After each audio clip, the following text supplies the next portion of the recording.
Nuestra sociedad ha presentado cambios de una manera sociológica a lo largo de los años.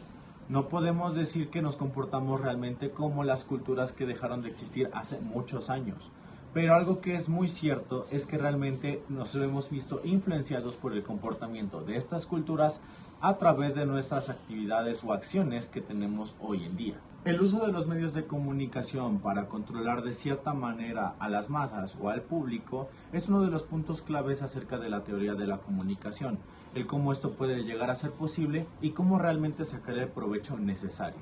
Pero ya que muy pocas personas realmente hablan de cómo tener este control o esta influencia en las nuevas culturas, es algo muy nuevo y realmente nadie habla de eso, es por eso que ahora nosotros te vamos a hablar un poco acerca de lo que es la teoría culturológica.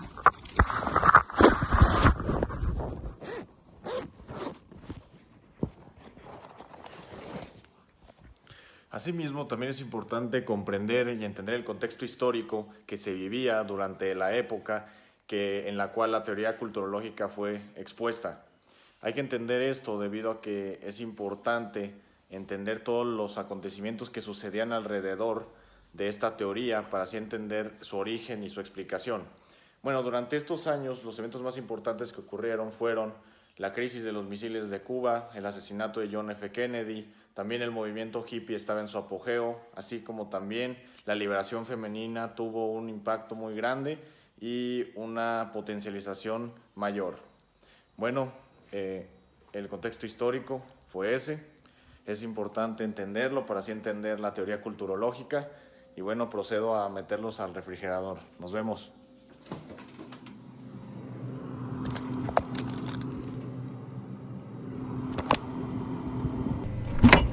Pues bueno, ahora yo les voy a hablar sobre el autor.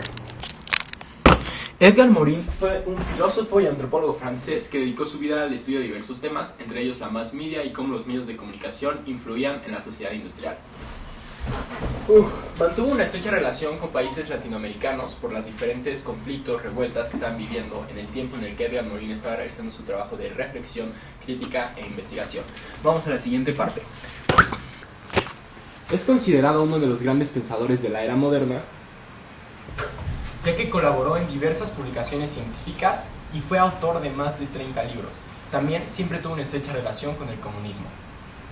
Como científico social, estudió en su primera etapa los medios masivos de comunicación, en especial el cine.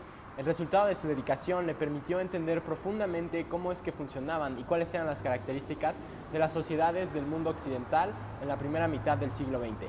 El incentivo de consumo, las nuevas maneras de ocio, la estructura de un modelo burocrático de producción que introdujo el capitalismo para la elaboración de contenidos en las empresas mediáticas, todas estas eran características que Edgar Morin descubrió en las sociedades occidentales del siglo XX y que le permitieron, con eso, fundamentar su teoría culturológica. La teoría culturológica es considerada como opuestas a las teorías funcionalistas y de la Escuela de Frankfurt en cuanto a la cultura de masa se refiere. Bajo este panorama es que los culturológicos indican que los medios de comunicación no ejercen mucha influencia en el espectador como lo hace la misma cultura. Por otro lado, podemos decir que para los culturológicos los medios de comunicación proporcionan al espectador cosas que anhelan en la vida real mediante elementos ficticios, de esta forma generando una especie de sincretismo entre lo que se ve en la televisión y lo que es en la vida real. De esta forma también generando una especie de necesidad que puede ser considerada de carácter ficticio. Ahora bien, cabe aclarar que como su nombre lo indica, la teoría culturológica centra más su atención en la cultura y no tanto en el mass media. Esto es un factor importante a mencionar, pues según esta misma, la cultura de masas es una de las muchas formas de culturas que existen en nuestros tiempos. Pero bueno, ahora veamos sus aportaciones en la actualidad.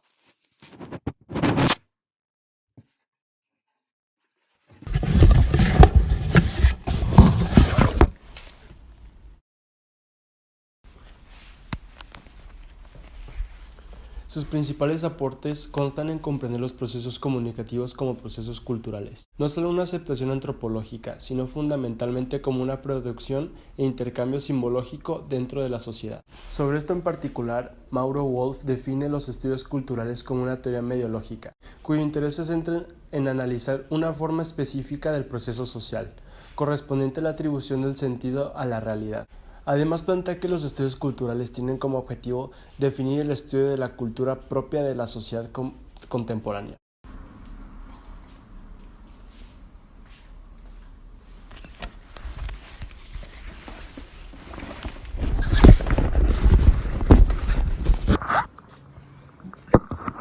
Y bien, pues ahora que te hemos hablado un poco acerca de lo que es la teoría culturológica, pues realmente solamente es un pequeño resumen de todo lo que realmente es esta nueva teoría. Esto que es algo muy nuevo para muchas personas y que realmente pocas personas son las que están muy enteradas al 100% de lo que termina siendo esta teoría.